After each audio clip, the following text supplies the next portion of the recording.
мавсими зимистон ки дар мамлакат оғоз ёфтааст, имрӯз ҳамаи муассисаҳои таълимии шаҳри Турсунзода барои зимистонгузаронӣ тайёрии хуб дида, ангишту ҳезум ва сӯзишвориро захира менамоянд.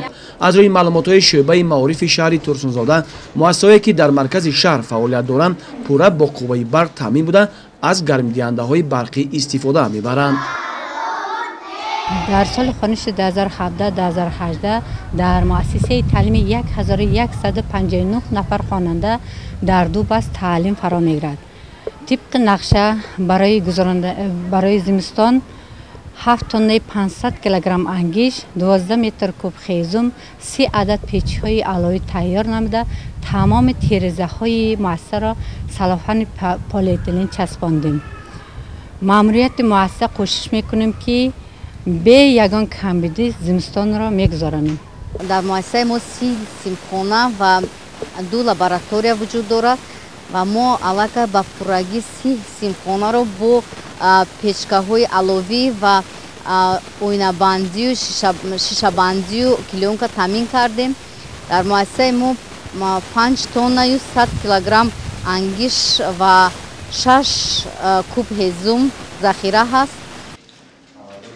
муассисаҳои таълимии деҳаҳои дурдасти шаҳри Турсунзода ҳамаи синфхонаҳо ва ҳуҷраҳои кориро пурра аз таъмир бароварда, хонандагон ба таълиму тарбия фаро гирифта шуданд.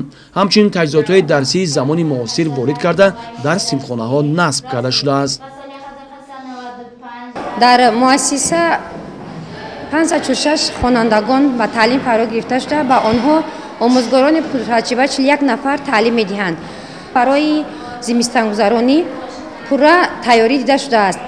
6 тонн ангишт ва 8 куб ҳезум захира карда шудааст.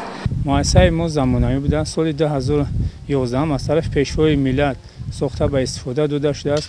муассиса бо тамоми таҷҳизоти ҳозиразамон муҷаҳҳаз гардонида шудааст.